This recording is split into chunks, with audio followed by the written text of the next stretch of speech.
Welcome to the Food Allergy Institute. I'm your host, Dr. Inderpal Randhawa. On this episode, we will be discussing the recent news surrounding Sesame, followed by an interview with the co-founder of Red Sneakers for Oakley, Merrill Debbs. Later, we'll hear a story from one of our tolerance induction program patients who is reaching remission so he can eat whatever he wants, whenever he wants, without the fear of an allergic reaction. Well, with the new year comes new laws, and one of those laws is important to the health and wellness of our viewers. All foods made and sold in the U.S. must now feature a warning label for sesame. As of January 1st, 2023, the FDA has recognized sesame as the 9th major food allergy. What does that mean? According to the FDA, foods containing sesame will be subject to specific food allergy regulatory requirements. This includes labeling and manufacturing requirements. Thanks to the Food Allergy Safety, Treatment, Education, and Research Act, also known as the FASTER Act, signed into law in 2021, companies will have to clearly label whether or not their food items contain sesame. One study, for example, indicated that only 43.8% of food products to which patients had reacted reportedly were labeled with the word sesame, meaning that they might have been labeled with other words like tahini or spices or natural flavors instead.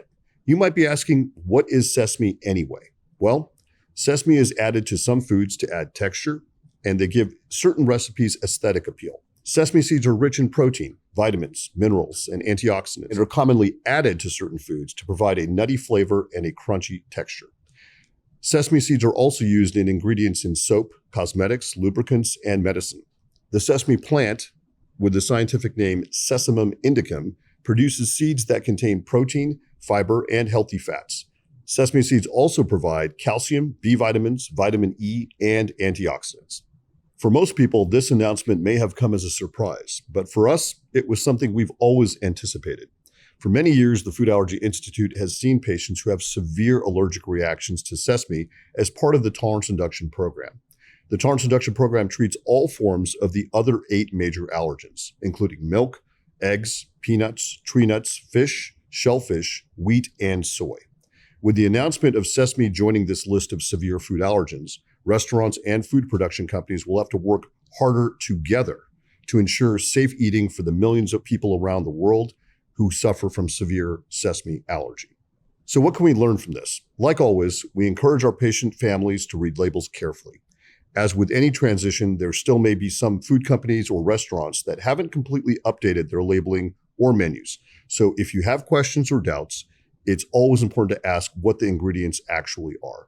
For patients in the tolerance induction program, once they've hit remission, they no longer have to worry about eating sesame. We'll be right back.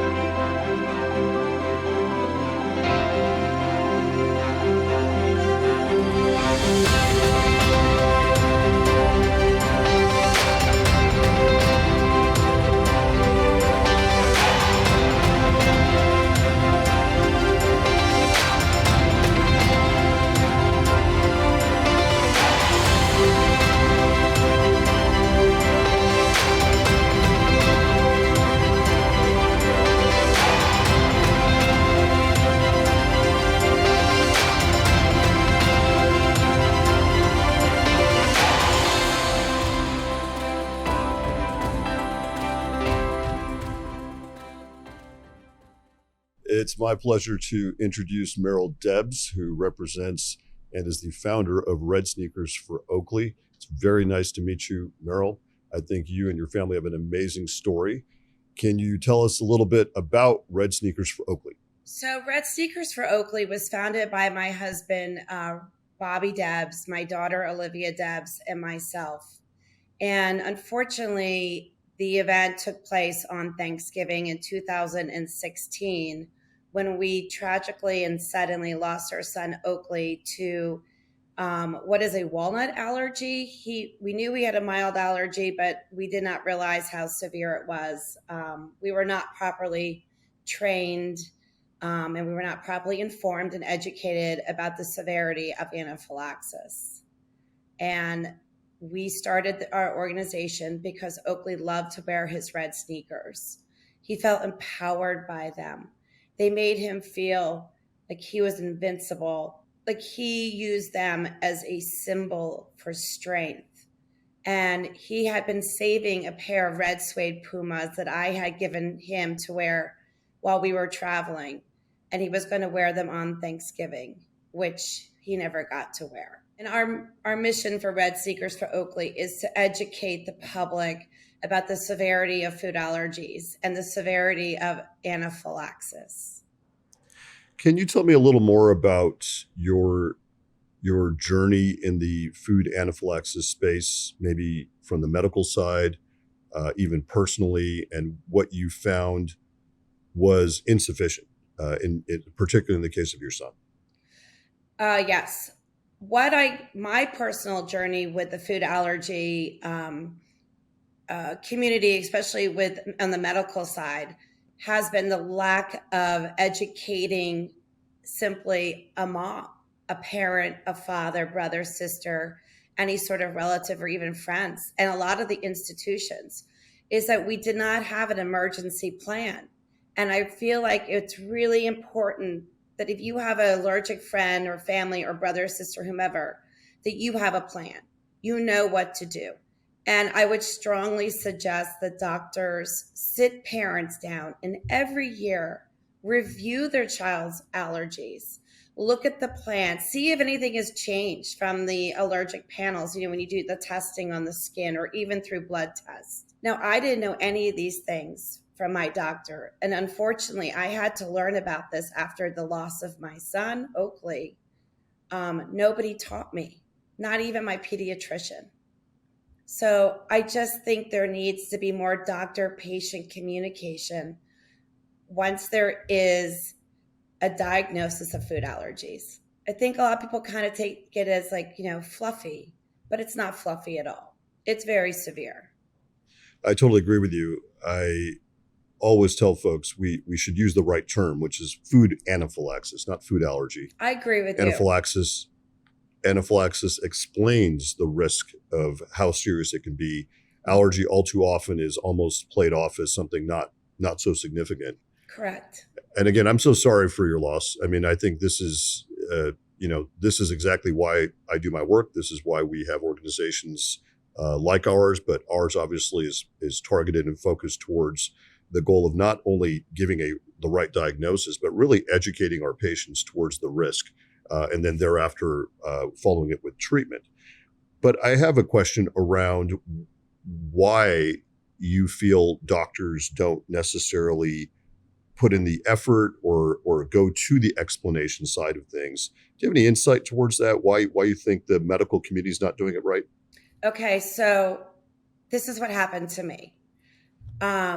I was told when Oakley was a little boy that I needed this prescription, and the prescription was for EpiPens. The doctor handed me the prescription, and this is all he said to me was, "This prescription might save his life one day." Well, I feel stupid. I feel unconfident. I did not know what that meant. Like, what does that mean? He's going to save his life. For someone like me who's never experienced loss to the capacity that I've just gone through, I didn't get it. I didn't know that food allergies is anaphylaxis. I did not know anything about anaphylaxis. To me, it's a big, long, scary word.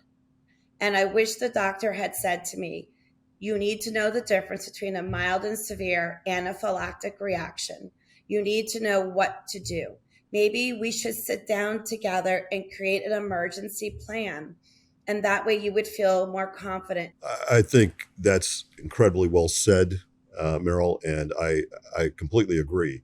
If you look at studies done on food allergy or food anaphylaxis patients, particularly adults, we're talking over 21 years of age, 3 out of 4 of them do not feel comfortable using an EpiPen. Zero comfort, which is exactly the problem.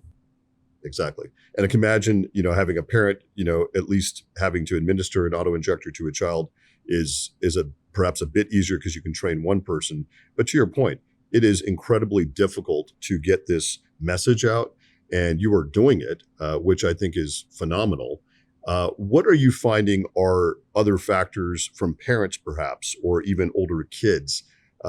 What is it that they are learning from you and your organization and message from Oakley here that is getting the message across? Well, what we have started to do with Red Sneakers for Oakley in order to help spread the message about the severity of food allergies, or as you said, Dr. Food anaphylaxis, which I really like your term, is that we are bringing it into the school system by having ambassadors, children ambassadors, and they are teaching their friends, what to do if they do go into a anaphylactic shock or have a severe reaction. We are helping institutions to understand how important it is to have epinephrine auto injectors inside their facilities. And I say facilities, I mean libraries, grocery stores, restaurants, schools, universities, colleges, law firms.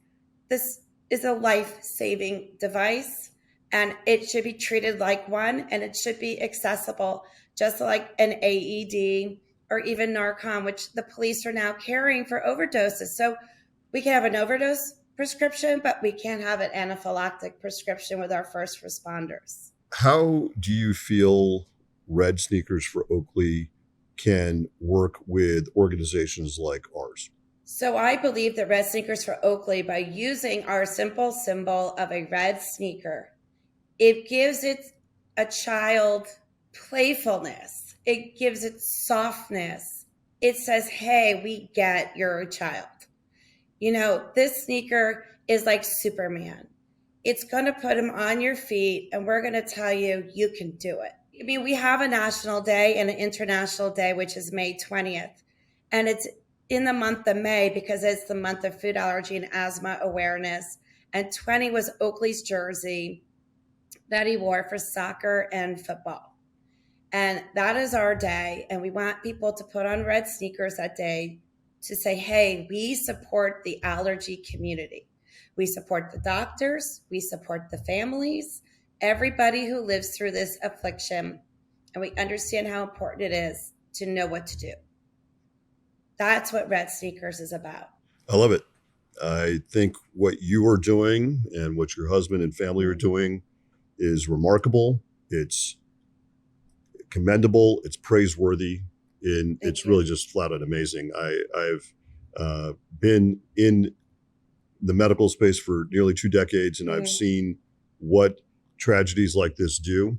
And all I can say is your work and Oakley's work is saving lives.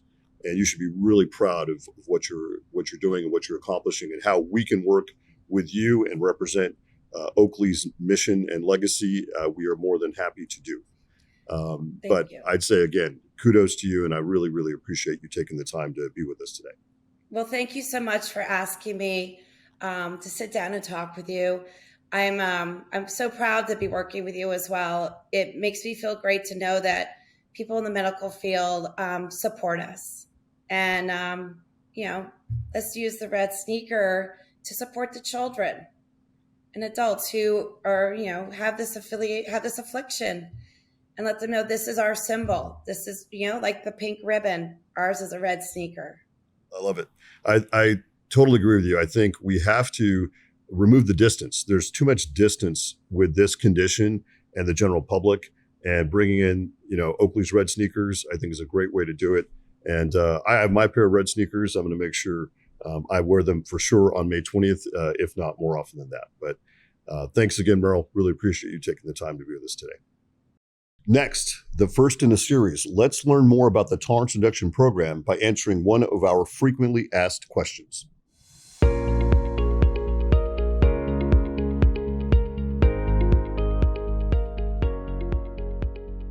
The Tolerance Induction Program, otherwise known as TIP, is explained in its own words: tolerance, induction, and program.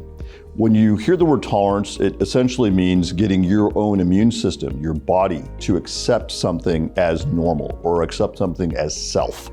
Induction means that you're actually trying to induce or make that process happen, and the program is what we have here at the Food Allergy Institute. It takes an amazing amount of data. That includes blood tests and a numerous other number of tests in the background of a lot of applied math that makes this process happen. So when it's all said and done, you have a child or a young adult come in who's really anaphylactic to a number of different foods. And we can take all this information through applied math and data science, and we can induce tolerance and allow their immune system to actually tolerate these foods without any incident or any restriction. It's a really wonderful way to achieve food freedom. Food freedom is the ultimate goal of the Tolerance Induction Program. Food freedom means you can eat whatever you want, whenever you want, without restriction. And that may sound like a strange concept to somebody who's been allergic to a food for many, many years of their life. So if you're anaphylactic to milk, at the end of the Tolerance Induction Program with food freedom, you can eat any amount of ice cream, any amount of yogurt, you can drink glasses of milk without restriction. That is a completely different approach to treatment because that amount of exposure actually keeps your immune system in tolerance. So food freedom not only provides you safety, it gives you just a great lifestyle and freedom to eat whatever you want, whenever you want, without restriction.